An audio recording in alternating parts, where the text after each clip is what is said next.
Good Thursday afternoon, everybody. Rob OConnor here from RobVenoSports.com. Going to preview the BCS playoffs today. We've got Alabama and Washington, Clemson and Ohio State. Take a look at some of the other big bowl games and talk about what we've seen in the bowl season so far.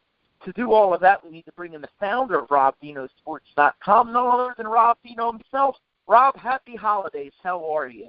Happy holidays to you too, Rob. We're doing well here. I'm sure Christmas the same for you. You get family. Either they come to you or you go to them, and it gets a little hectic for a few days. But then you get back to the grind. And, boy, I was saying to you off air, it's hard to believe that 24 bowl games have come and gone already. Seems like they just started yesterday, but they do come fast. They do go quick, and we're going to discuss I guess what's left of them, and here on Thursday, I think we're going to jam about 18 more into the course of the next 5 days, plus a full NFL slate for Week 17, and college basketball has taken off with conference play and big schedules. So, like I say, back to the grind here, but the holiday's been good, and we look forward to New Year's Eve and New Year's Day coming up. Well, Rob, I think the first initial observation is earlier in the bowl season, the supposedly less quality teams you have playing, but we talked about it. These games have been pretty good all across the board.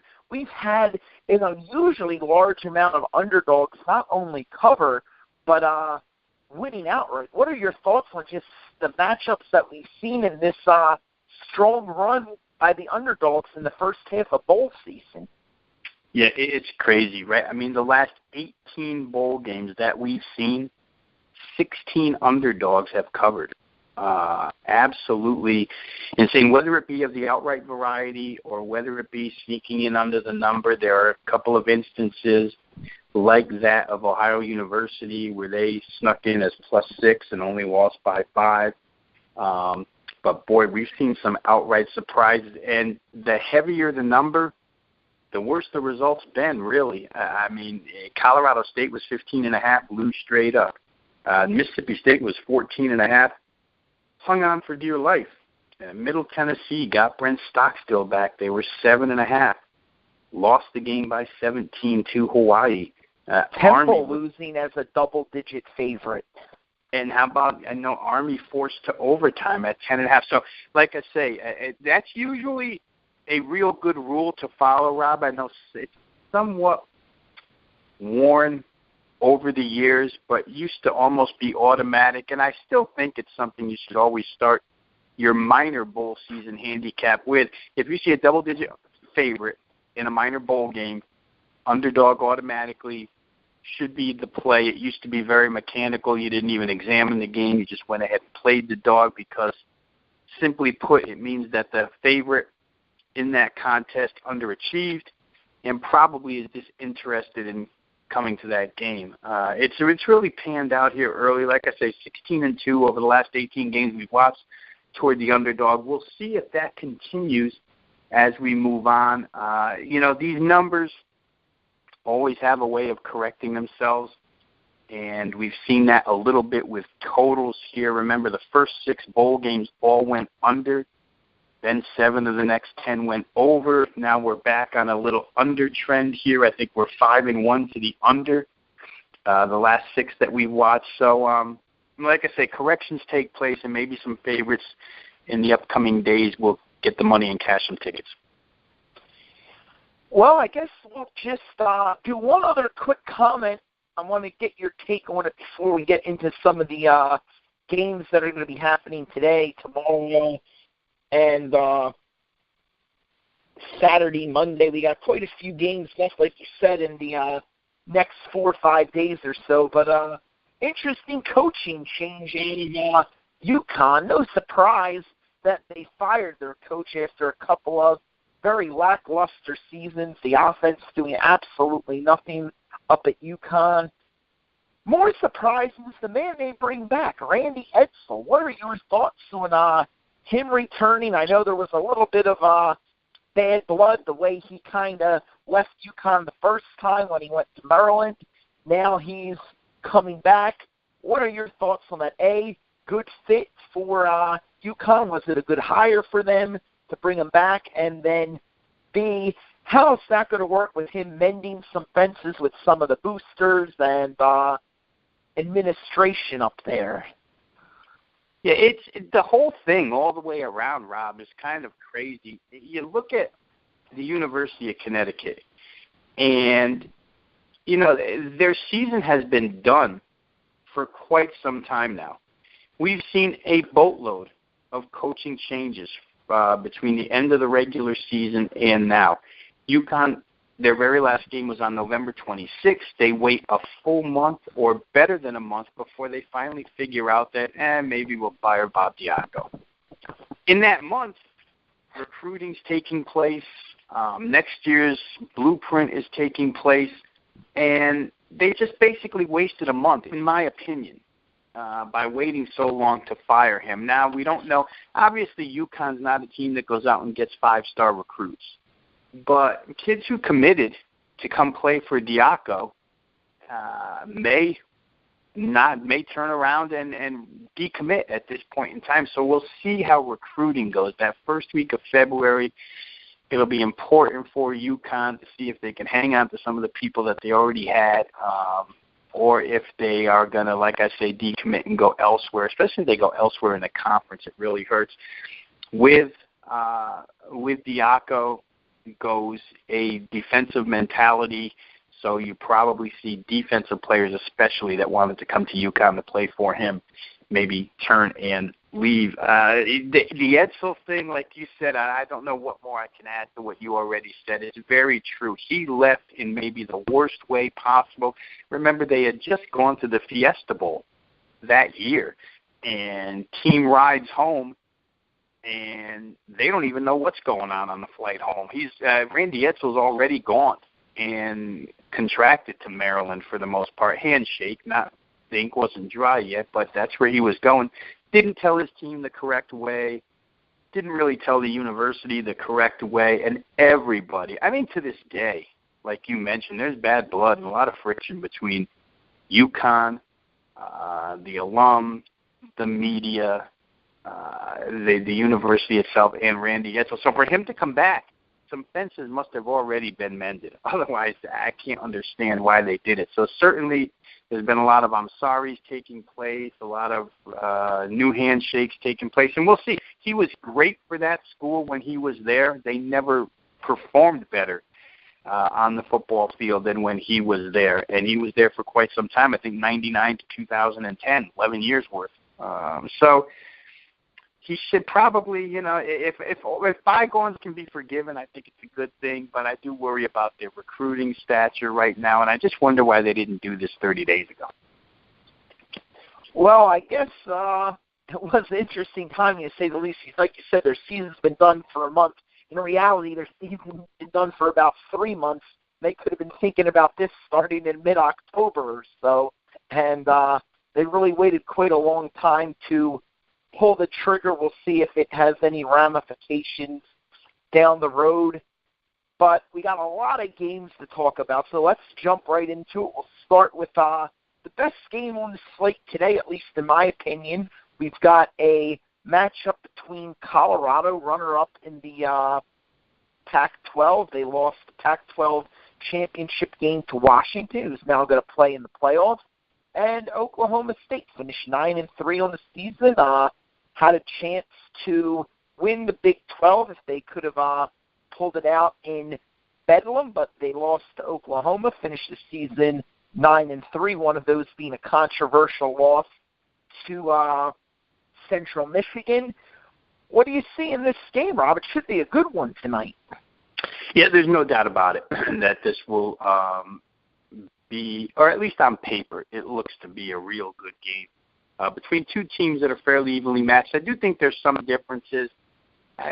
With where Colorado's concerned, Robin, when you first look at this game, you have a Pac-12 team and a Big 12 team, and at least in my mind, the first thing I thought of was, Colorado plays an awful lot of spread offenses in the Pac-12, so this isn't going to be anything new to them to play Oklahoma State. And that's true. The Pac-12 features as many explosive, wide open spread offenses, as does the Big 12. The difference being that when I went through on a closer examination, you find that the Pac-12 was so weak at the quarterback position this year. Colorado really didn't face any good quarterbacks until they got to Luke Falk in Washington State on November the 19th. A lot of these schools that have dynamic offenses just didn't have the quarterback play this year. When Colorado played USC, USC was at a crossroads at quarterback. Sam Darnold had just taken over. They lose that game 21-17. Arizona State didn't have good quarterback play. We know that Stanford was at a crossroads. They made a switch to Keller Christ in the middle of the season. UCLA, Josh Rosen got hurt. Arizona had banged-up quarterbacks all season long. So like I say, the quarterback play is nothing like what they'll see tonight in Mason Rudolph. Luke Falk is the best comparison. I think you could say Jake Browning as well when they played in that Pac-12 championship. The only reason why I'd put a disclaimer on that game is that for Colorado, Seth Leifau got hurt in the second quarter, and he returned hurt to start the second half and immediately threw 2 interceptions. You could see he was hurt, and that's what busted that game open. So let's take that premise right there and say Colorado hasn't really faced good quarterback play. Perhaps you can use that as a justification for, well, their defensive numbers are a bit skewed. I don't think I would, though. I think Colorado defensively has been terrific all season long. They're going to lose DC Jim Leavitt, who took another job. But at this point in time, Rob, I think the defenses run themselves. You know, you're 13 games in. The rest of the coaching staff didn't leave. Mike McIntyre's still there. The defensive line coach, defensive backs coach, linebackers coach, everybody's still there. So I think defensively Colorado will be okay. Oklahoma State is going to run into a defense that, you know, they didn't see one as good as this all season long. So you can make the point on both sides here. Really brings you back to the starting point of which team do you think is just the better team. And in my mind, the fundamental advantage here, the biggest one of all, goes to Colorado's defense against Oklahoma State's defense. Oklahoma State predicated solely on either stripping the ball out of your arms or intercepting a pass. They've got 26 takeaways this year. They've been that way for, I don't know, the last 6-7 years. They've been predicated on, you know, we can't really tackle that well. Let's just go for strips and go for turnovers. We'll see if they do it. Colorado's pretty protective of the football. I think Colorado gets sold short on their skill position players like Shea Fields, like Bobo, all those guys. So I think Colorado's probably the better team here. Under a field goal, we're only laying 2.5. I think maybe Colorado's the right side. But, again, on paper, the best game that we'll see here today. Bob, I know in some of the other bowl games, some players that are seniors and going to be leaving, or juniors and going to be leaving school, have opted not to play in their bowl games. Pretty much, not that these guys are top-tier players by any stretch of the imagination, but the exact opposite happening at Oklahoma State with James Washington and Mason Rudolph, not only both playing in the bowl game, but both announcing they are going to return for their senior seasons. Both probably would have been drafted at some point in the draft, probably not in the first 2 or 3 rounds, but they would have both been drafted. They're both going to come back for their senior seasons. Does that announcement so close to the bowl game impact Oklahoma State anyway on the field?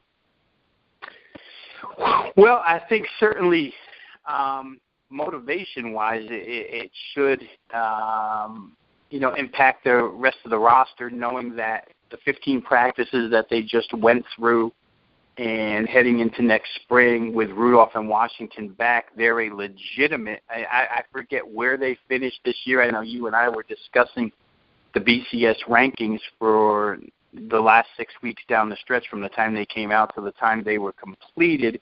And in those rankings, Oklahoma State was, in between 15 and 10. Like I said, I don't remember exactly where they finished. So if you take that and know that Rudolph and Washington are coming back, you have to believe Oklahoma State starts next year.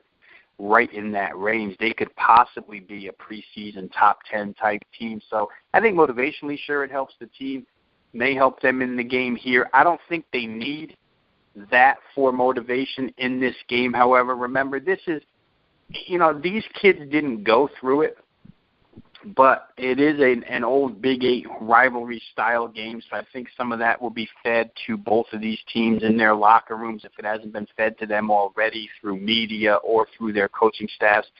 And just the way the season's ended for both of these teams. For Colorado, disappointment, 41-10, lose your Pac-12 championship game. And for Oklahoma, in essence, even though they don't call it the Big 12 championship, they lost their championship game against Oklahoma State lost it to Oklahoma. So both teams itching to get back on the field, and I think we'll see a real good game. But, boy, for next year, huge plus having Rudolph and Washington back.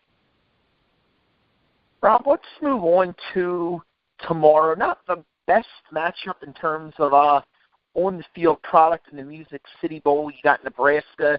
They started 7-0 and then finished the season 2-3.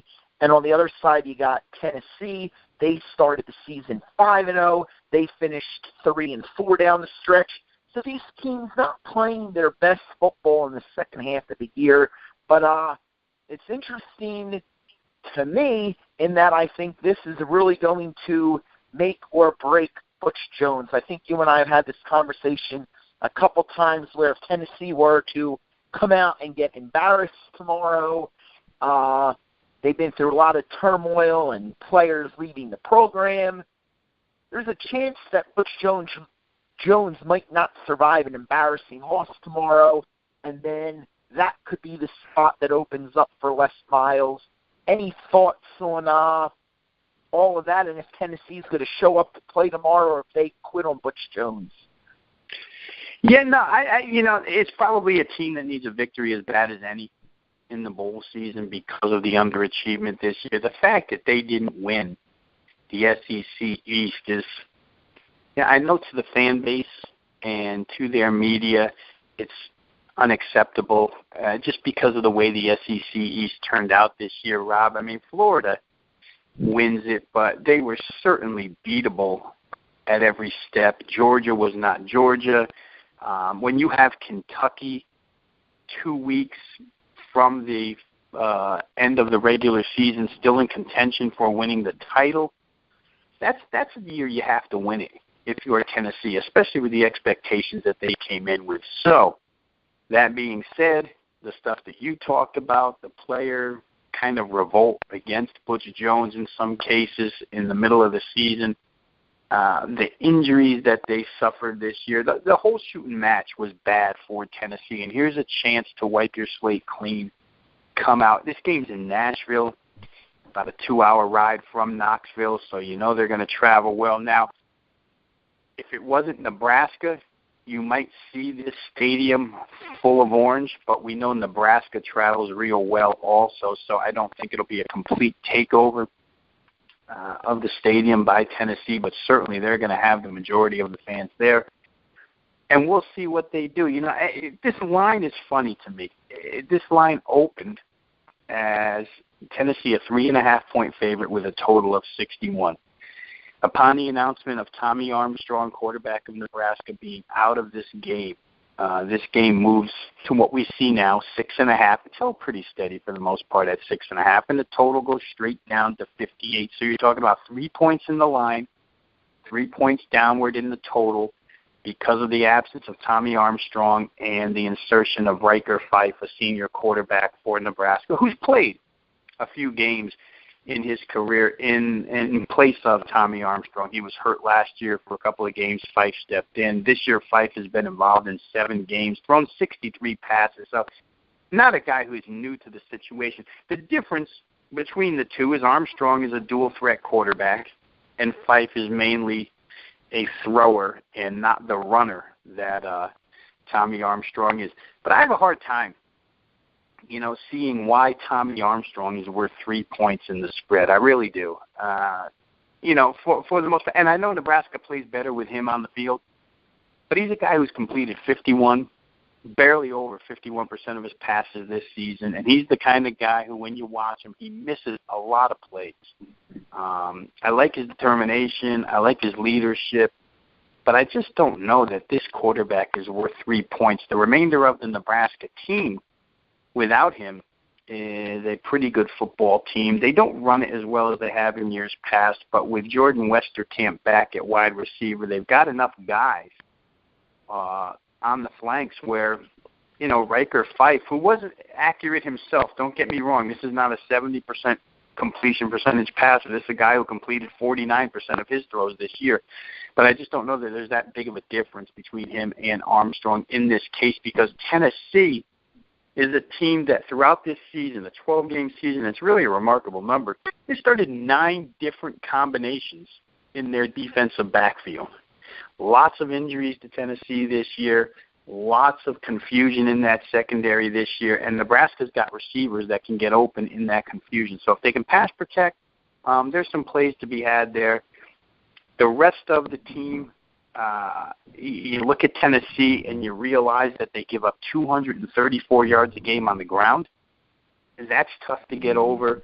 So, fundamentally, I kind of like the Nebraska side, but the situational stuff favors the Tennessee side. Like we say, it's a close proximity to home. They're a team that is desperate for a win. But, I don't know, Mike Riley's a pretty good coach, Rob, and I think this Nebraska team's going to come ready to play. To me, 6.5. If you're going to lay 6.5 based on the fact that Tommy Armstrong isn't playing, the game's close to Knoxville, and Tennessee needs a win, I just don't know that that's enough to have Tennessee win big in that game. So I would probably look toward the Nebraska side. I'll say this just to wrap up the analysis of the game. Power rating showed Tennessee only 4.5 better than Nebraska. So Nebraska's been through some pretty rugged teams in that Big Ten this year. So I happen to think that plus 6.5 maybe they're the right side. I don't trust Tennessee at this point. I question their motivation as a team as a whole in terms of wanting to go out there and play for Butch Jones. I question whether or not they're even motivated to be in this bowl game. They had much bigger expectations at the start of the year. While Nebraska can't be happy to be here with the way their season started off at 7-0, I think that in the grand scheme of things, Nebraska's probably going to be a little more motivated than Tennessee for this game. Let's jump ahead to the Orange Bowl Friday night, tomorrow night. Big game, Florida State versus Michigan. Florida State had a pretty tough season. They lost quite a few games that they shouldn't have. Michigan, they feel like they got shafted a little bit, felt that they could have been one of the best 4 teams in the country, could have been in the playoffs even with their 2 losses. They lost a very tough game at Iowa. That's probably what ultimately did them in at the end of the day. And then they lost a overtime game on the road at Ohio State with what Jim Harbaugh calls a very questionable call. Nonetheless, they lose the game. 2 losses. They settle for the Orange Bowl. Do you think that they are going to come to play, or is this a disappointment for them? Oh, I think they'll come to play. The game is center stage. Obviously, Michigan's got a lot to prove here. These disgruntled teams that thought they should have been involved in the playoff. Remember, Michigan was as much in the discussion to make the Final Four as was Penn State. But those 2 teams in particular probably have a lot to prove, or feel like they have a lot to prove. And when you get the attention of the nation focused on your game, then that's the time to show it. I think Jim Harbaugh is a guy who, as a head coach, is always able to motivate his particular football team. So I don't see any trouble in that respect. I think both of these teams want to go at it, to tell you the truth. You can start with the base knowledge, Rob, that there's no difference in athletes on these two teams. Florida State's an extremely athletic football team. Michigan, an extremely athletic football team. Both are physical, fast, strong. No reason to feel like there's a big gap between these two or that there'll be any gap in motivation. For Florida State, I think if you want to add fuel to the fire, they were predicted by most to dethrone Clemson as the ACC champion this year. But that Louisville game, I forget whether it was week 2 or week 3, where they got destroyed by Lamar Jackson and Louisville, sort of turned things around on them, and they wind up not representing the ACC this year as their champions. So and there's something to prove for Jimbo Fisher and company. For Michigan, Dalvin Cook is such a nationally known name at running back. You can see, without even having to read it, you could see Jim Harbaugh in their 15 practice sessions and in their game planning discussions putting the gigantic bullseye on number 4 for Florida State. And Michigan's run defense has been real good all season long. So they're going to take away Cook, or at least attempt to, and force Francois and his receiving core, Travis Rudolph and company, to beat them. We'll see if FSU can do it. I don't know that they're going to be able to open up holes for Cook, not enough to make him a huge factor in this game. I think if he's a factor, it would be out of the backfield as a receiver more than a runner. It's interesting, Rob, because you can make the case that both of these defenses have numbers that are somewhat skewed. In the case of Michigan, their defensive numbers are tremendous on the year, and it's what they walk into this bowl game known for. Defense is their anchor. But when your schedule includes Penn State back on week 4, before James Franklin changed the offense to that run-pass option style, which they've taken off and flourished in, before that, Penn State was not playing great offense. That 39-point win was Michigan's biggest win. So there's one offense that really, at the time, not that good. Wisconsin is who they played next. Remember that Alex Hornibrook became the starting quarterback at that time. Wisconsin's offense, not that good. Rutgers, no good. Illinois, no good. Michigan State all year, no good. Maryland, no good. Iowa, no good.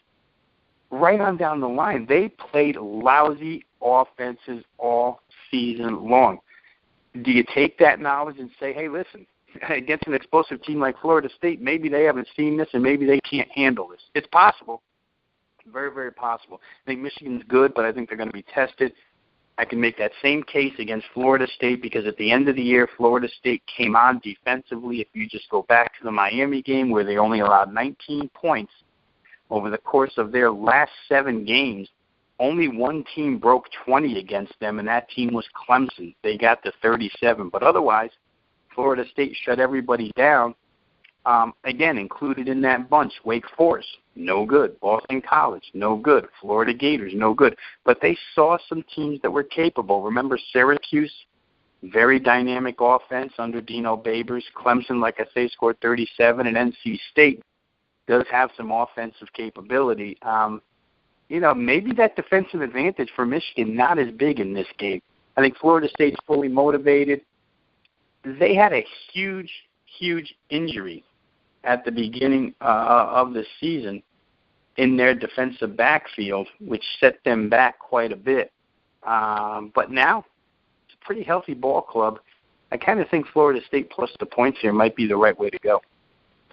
I think the one concern I have for Florida State is them protecting the quarterback. Michigan has a very, very good defensive front. They got 44 sacks on the season, and I think that if Florida State is going to pull off the upset or manage to stay in the game, they're going to have to do it with a lot of move the quarterback around, get him out of the pocket, let him make plays with his feet. If he just sits in that pocket and tries to be a true pocket passer, I think that Michigan will eat that Florida State offensive line alive. Yeah, and it's a good point. And for Florida State, they're lucky Francois is mobile. And the way you slow the pass rush down is you try not to get yourself in those bad down and distance situations. If they come, and we're getting a little technical here, but we're breaking down games, why not? If Florida State comes with the game plan that on 1st and 10, we're going to run Dalvin Cook, end up in 2nd and 9, 2nd and 10, 2nd and 8, they're going to be in some trouble here. They have to be creative on 1st down. They have to get themselves into manageable down and distance situations so that Michigan can't turn that pass rush loose. So that's definitely, if you're Jimbo Fisher and the offensive staff, if you and I can think of it, certainly they've thought of it. They have to come with that mentality. The Michigan side on offense, I think Jim Harbaugh usually comes with one mentality, although I'll say this, Rob. He's taken more than I can remember. He's taken shots downfield with this team. So they're capable of getting big chunks on offense. And remember that in the first half this year, and as we speak here, I'm going to try and pull these numbers up, but remember how dominant they were in the first half. They would bounce out to these huge, monstrous leads and then just coast in the second half. If you're a guy who likes to bet first halves in games, Michigan was 10-2 against the spread in the first half this year, and the average point differential in their 12 games was 18.9, almost 19 points better than the opponent in the first half of games. They come at you quick, they hit you hard, they try and get the big lead, and then try to just salt it away. It wound up backfiring on him against Ohio State because, remember, they had the lead, and he did. Most people's criticism of him in that contest, mine included, was he got a little too conservative, and then referee calls didn't help them any. But it's a real good football game, Rob, between two teams that played in good conferences this year, and that, in my estimation, there's not a heck of a lot that separates them talent-wise. Jabril Peppers, the best player on the field on the Michigan side. Like I said earlier, Dalvin Cook, the best player on the Florida State side. We'll see if either one is a difference maker in this game.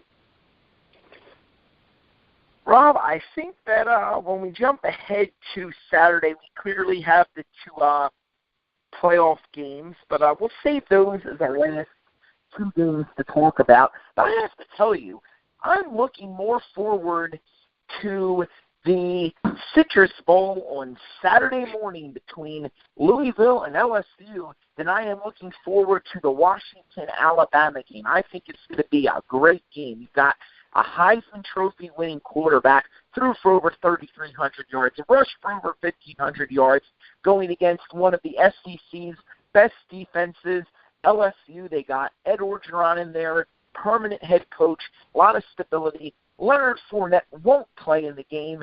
Don't necessarily know that's going to make a world of difference in this one. I think it's going to be a great matchup between two very different styles. What are your thoughts?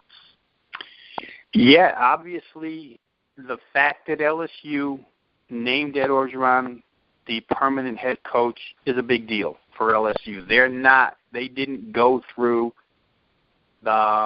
this month-long period wondering who's going to be their head coach, with assistants putting together a game plan, or maybe assistants that have already left. So the stability of the coaching staff is big for LSU because what happened, and I should add to that they hung on to Dave Aranda, the defensive coordinator. I remember way back in the beginning of the season when you and I talked about the Les Miles firing, that I wondered if they were going to bring in a new big-name head coach and Dave Aranda would wind up gone. Dave Aranda stays as defensive coordinator. So the stability there for LSU is a big deal because when Orgeron took over as the interim, they started to change things at that point. Remember, Cam Cameron, the offensive coordinator, got fired along with Les Miles, and they started to change that offense to be a little more wide open. And, in fact, everything you read right now heading into next year, they expect to open this offense up even more toward the spread style variety. And it'll be interesting to see if they don't apply a lot of that stuff in this game. Matt Canada is going to be their new offensive coordinator. We just saw Matt Canada yesterday as the offensive coordinator for Pittsburgh. He stayed on to coach that game. He won't coach here against LSU, but I think a lot of the stuff that they'll implement next year may be seen in this contest and could throw Louisville's defense off a little bit because you haven't seen a lot of this on film, and you don't expect LSU to come that way from an offensive standpoint. The running back situation, who cares? Leonard Fournette's not going to play, but we both know Darius Geis could play for 95%, could start for 95% of the teams across the country. He has been phenomenal this season. He can easily run for 200 yards if he has a big day. The Louisville defense has been a bit ragged as of late. They're capable, but they've been a little bit ragged. Allowed 77 points in their last 2 games of the season. Perhaps they were worn down, but they've had a lot of time to rest now, so maybe they're a little rejuvenated. Still, there's some holes in that Louisville defense. I'm interested to see because we look at this from the way you described it as a contrast, but I'm not so sure that LSU is going to be the prehistoric style offense that they've been under Miles. I think we're going to see a little more wide open stuff here. For that reason, maybe over is a decent play in that game. I don't know of any defense really that can handle Lamar Jackson in that Louisville offense. And I know LSU's, the cream of the crop. Aside from Alabama, LSU's defense is, top 5, top 3, however you want to rate them. They only allow 323 yards per game. But Texas A&M did a lot of damage on Thanksgiving night with Trevor Knight at quarterback and with their diversity. Louisville's better, much better than Texas A&M as far as continuity on offense is concerned. Texas A&M might have the athletes, but they're just not as fluid as Louisville is. So I think you're going to see points both ways here. It's not a game with a weather situation, Rob. It's interesting. I talked about this earlier today on another broadcast. But, at this point in bowl season, we usually see a lot of bad weather sites. Not a lot, but we do see our share of bad weather sites. But this year we're getting a little bit lucky with these bowl games. Aside from the Iowa-Florida game on New Year's, or the day after New Year's, January 2nd, there shouldn't be many weather concerns at any of these venues that aren't played with domes over the top. So I think on dry track, real good offensive game here for both. I think we're going to see some stuff out of LSU that will lead into what we see out of them in 2017. Lamar Jackson will have the bullseye on his chest, but does it really matter? I mean, the guy is so good that he'll find a way to move the football against LSU. A good contest. I think if I had to choose a side right now, LSU is just that much better defensively where I would have to play LSU in that game. Rob, let's jump ahead to some of the games on Monday. We'll get back to the 2 playoff games in a few minutes. But you've got Western Michigan. They were the highest qualifying school from the mid-major conferences or whatever you want to call them. They will get to go to the Cotton Bowl, and they will get to play Wisconsin. Western Michigan looking to cap off an undefeated season, 13-0, including their conference title, going up against Wisconsin, finished 10-3. We talked about Wisconsin having just a brutal schedule, and they lost a couple of games during the regular season. They lost in overtime to Ohio State at home. They lost by 7 to Michigan on the road with a first-time ever starting quarterback in Alex Hornibrook. And then they lost a heartbreaker in the Big Ten championship game to Penn State after being up big in the first half. They could not hold on, and Penn State's offense kicked it into gear in the second half and got the win. What do you see in this game? Does Western Michigan get perfection, or are they finally running into a team that's way out of their league and will way outplay them? That was my first thought on this game, is that it's a nice story for Western Michigan, but they're probably out of their league. But the more I look at the game, Rob, the more that opinion dwindles away, for me at least. Let's look at what Penn State did to Wisconsin. Penn State beat Wisconsin. They trailed what was it, 28-7 in the second quarter, right? By 3 touchdowns, Penn State was down. And they got a late touchdown before the half. I think that made it 28-14 going into the locker room. And the way they did that, the way they caught up and eventually went ahead, was they ate Wisconsin up with deep pass plays. Now, I would consider one of those of the somewhat lucky variety that went for a touchdown. But that aside, they attacked Wisconsin deep. And for some reason, Wisconsin let that ball get over the top. In this game against Western Michigan, they actually have a receiver in Corey Davis who Wisconsin's going to have to focus on, because they cannot play the same style that they played against Penn State defensively and not think that Corey Davis will get behind them and make some plays. If I just start, for those listening that don't know, there are some very, very good NFL-style skilled players on this Western Michigan team. For one, I mentioned Corey Davis right off the top. He's the best receiver they've had since Antonio Brown, who now is arguably the best receiver in the NFL. Corey Davis, a little bit taller at 6'3" than Brown, and certainly as explosive. He's a handful as far as receivers are concerned. The quarterback, Zach Terrell, this season, 32 touchdowns, only 3 interceptions. Yes, the quality of defense he's going to see is light years above what they saw for the most part this year. The MAC doesn't bring anything like this type of defense. But I will say that first game of the year, Western Michigan played Northwestern out of the Big Ten, and Pat Fitzgerald's defense is a pretty good defense as well, and Western Michigan won that game 22-21. So, certainly this is the best defense they've seen, but they've had an instance or two where they've seen good defensive teams against them.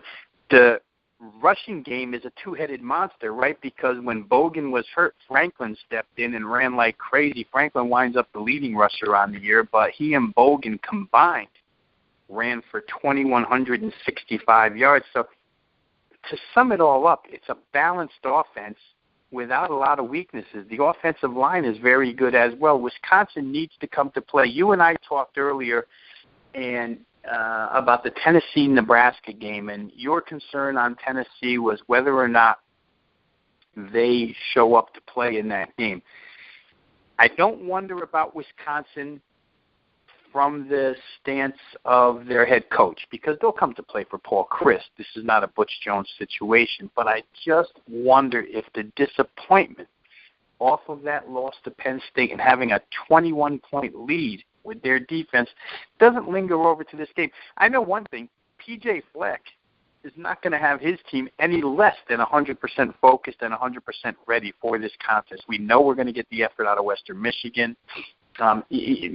Wisconsin has been referred to by their head coach, Paul Chryst, as family, and they play for each other. So with that in mind, you would expect Wisconsin to come and give a full effort. But I don't know that it'll be the same effort that Western Michigan gets. If you're Wisconsin and you walk in here and you're in the Cotton Bowl against Western Michigan when you feel like you could have been at the Final Four, that's a bit of a downer to some extent. I don't know that Wisconsin's offensive play is that great, right?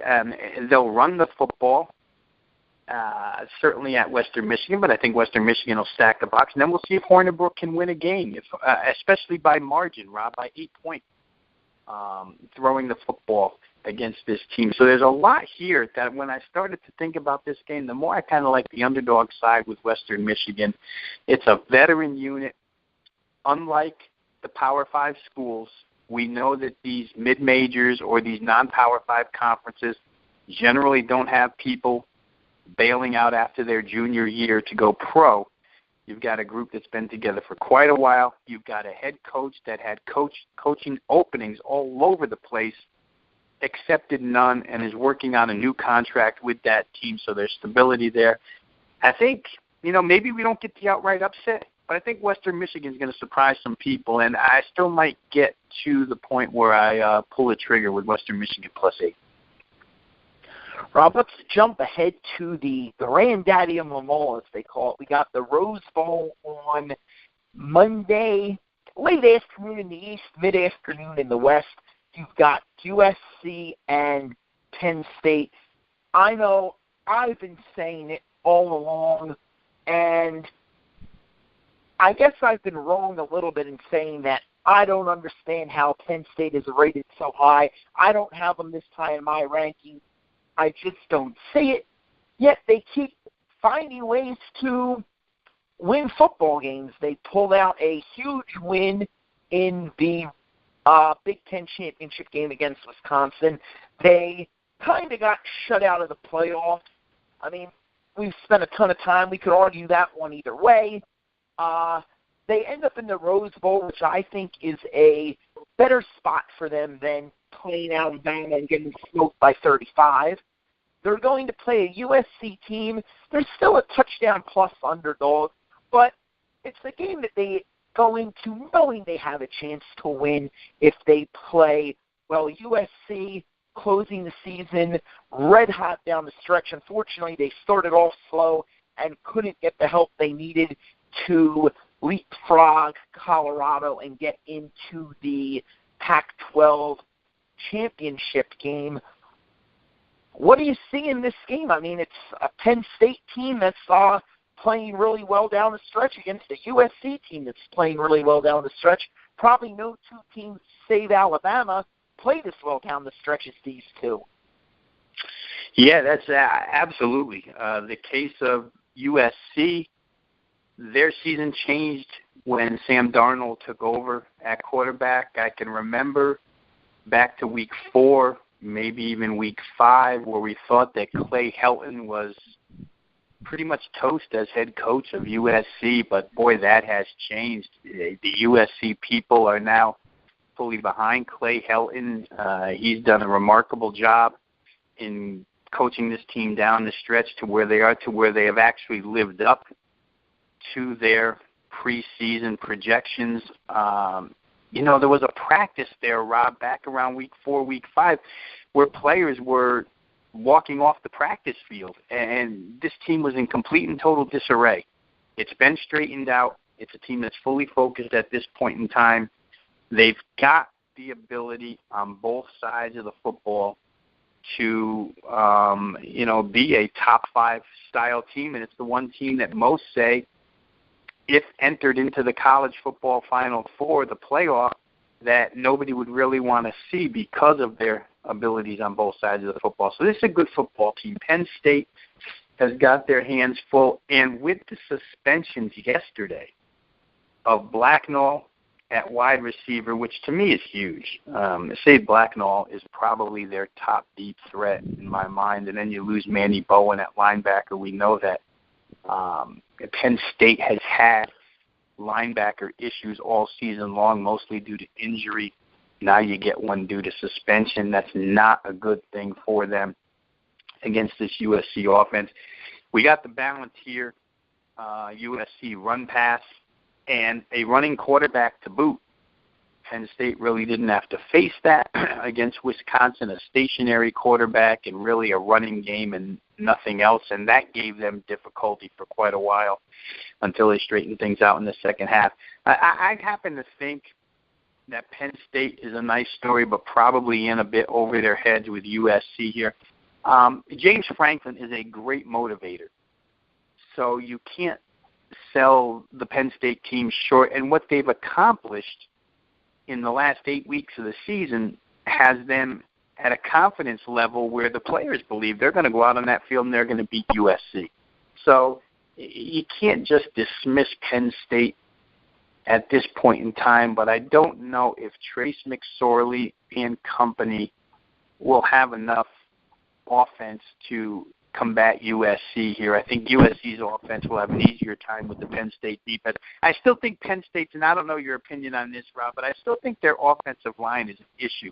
And they had to go to that run-pass option style offense because the offensive line really couldn't block. Joe Moorhead would have rather played a style where the quarterback hangs in the pocket more and they throw more. That's what he came to this team for. But I'm thinking that possibly the offensive line gives, or their lack of offensive line play gives USC an extra advantage. I think at this point in time, maybe the USC team, and we saw the line upgraded from -6.5 now to -7. Pretty solid everywhere. I think that's off of the suspensions announced yesterday. But I do think USC is the better team right now. You have to also consider the fact that they're almost in their backyard here in the Rose Bowl. Yeah, absolutely. I think that that's a big factor in the Penn State going all the way across the country. And, I mean, we'll go back to the very first time these rankings came out, and the first thing I said to you was, why in the world is Penn State ranked this high? And we had them as double-digit dogs. I believe it was LSU and Oklahoma were right behind them in the rankings at the time, and neither of us had Penn State as even a single-digit underdog in those games. Where do you power rank this game out in terms of what the power line would be on this game?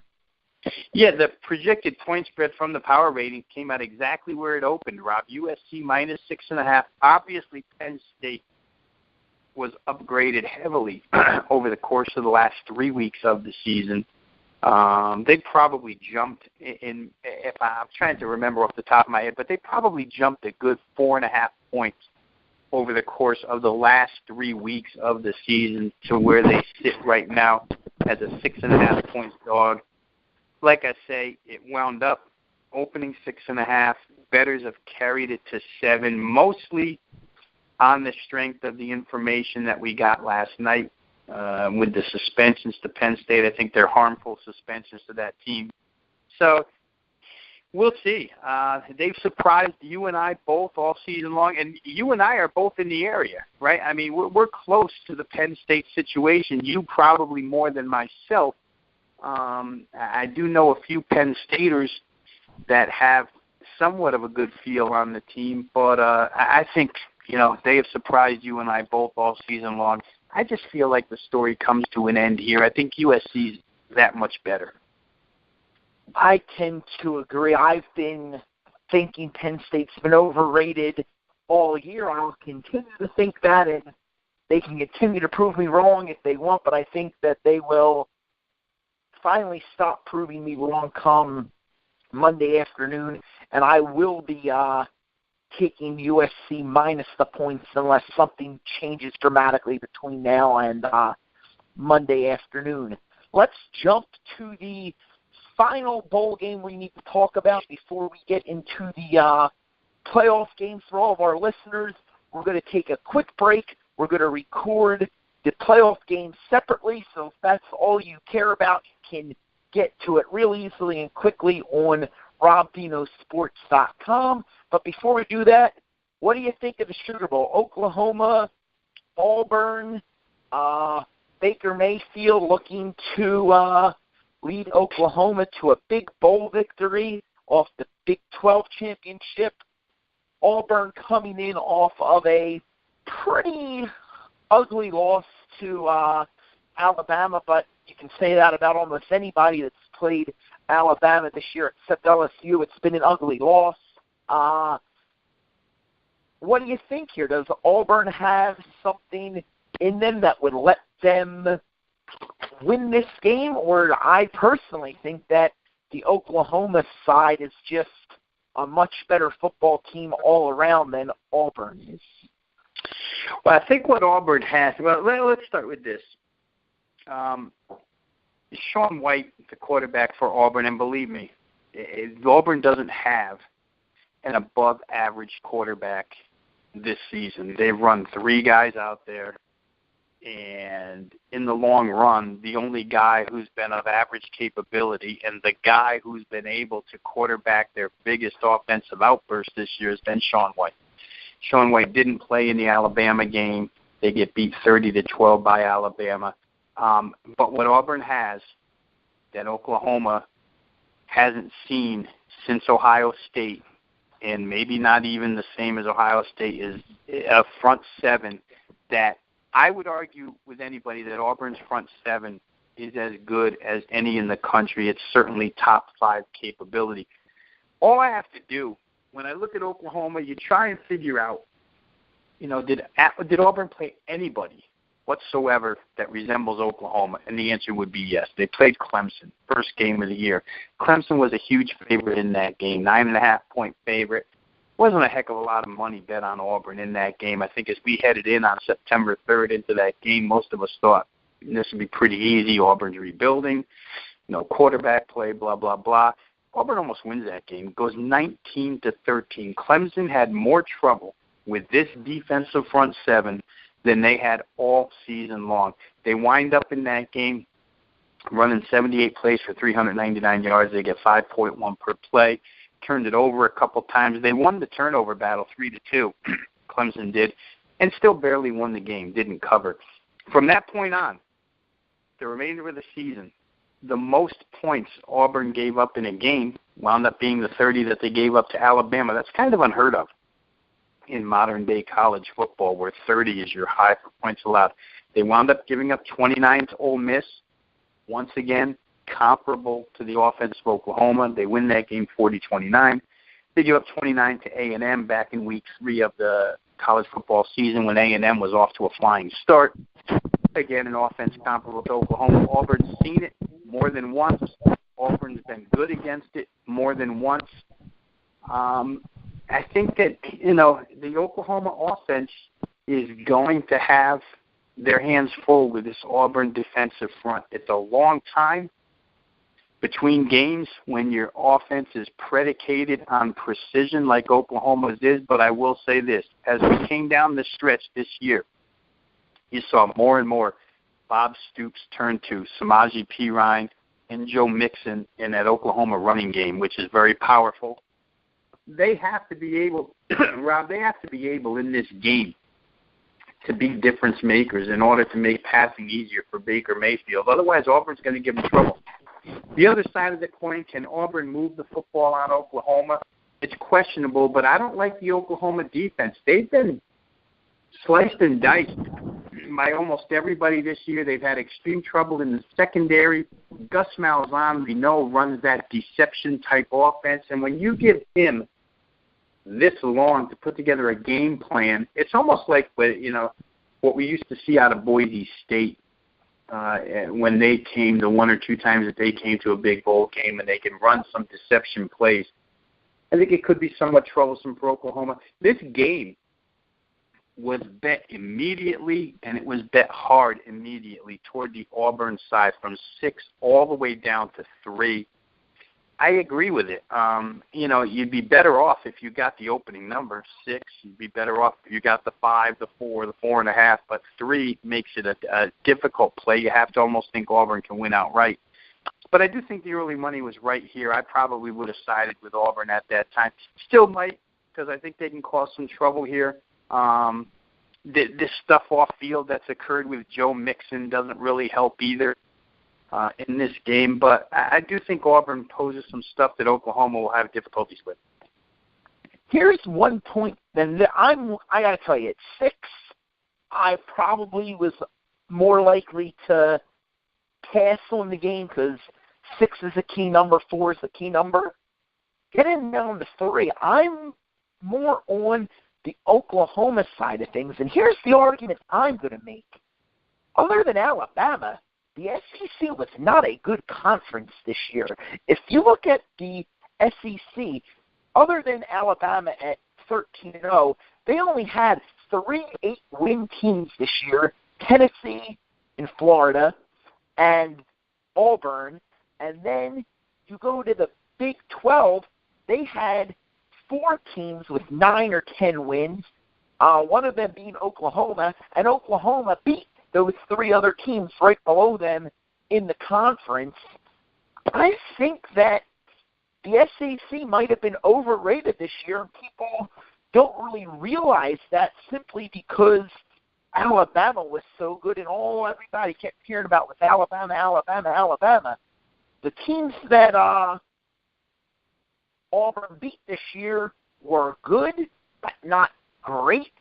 And I think that Oklahoma probably, while they didn't play the most challenging schedule because the back half of the Big 12 is much worse than the back half of the SEC West. I'll give you that. But overall, I think that Oklahoma, the loss to Houston, the loss to Ohio State, I think it prepared them to go through the Big 12, and they really did a heck of a job with it, undefeated in the Big 12, as a matter of fact. And I think that they're ready to show everybody that they can step out of conference and win a huge game, and I think it might happen here on Monday night. And to add to the Oklahoma side of the argument, Rob, because I'll take you a step further with the Oklahoma approach here at -3.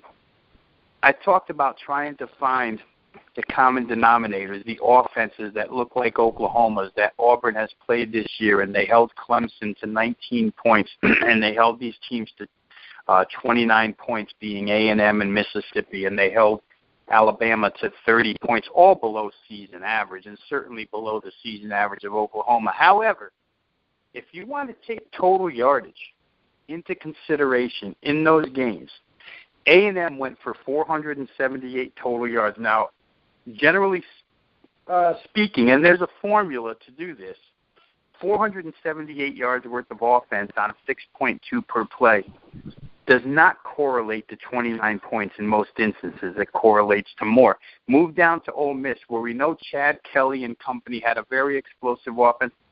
Ole Miss went for 570 yards on 90 plays, 6.3 per play, only scored 29. Hey, listen, if 478 yards doesn't correlate to only 29 points, certainly 100 more yards, 570, doesn't correlate to 29 points. And last but not least, Alabama, in the final game of the season, put up 501 total yards, only 30 points. There's, I guess you can call it the bend but don't break. But if Oklahoma comes near 500 yards, which off of those 3 games you could honestly say, hey, they should get about 500 yards in the game, then there's a good chance that they would get more than 30. And if they get to more than 30, then laying 3 seems to be a small number. It also makes the total look a bit smaller at 63, I believe it is right now. So, there's cases to be made for both sides. That's why bookmakers love all of us who come out and play these games, because everybody's got a certain argument, a different stance on games. But I could see, you can take points and use that as your argument against Oklahoma here and on the Auburn defense, and you could take total yards and use it as a pro-Oklahoma argument and an anti-Auburn defense argument, and both are correct. We don't know which way it'll play out, but certainly both of those have to be taken, and they're just arguments. Well, Rob, that will do it for all of the bowl games except 2. Let's take a quick break, and we will come right back and get into the 2 playoff games. I'll catch up with you in a few minutes. This has been great. You got it, buddy.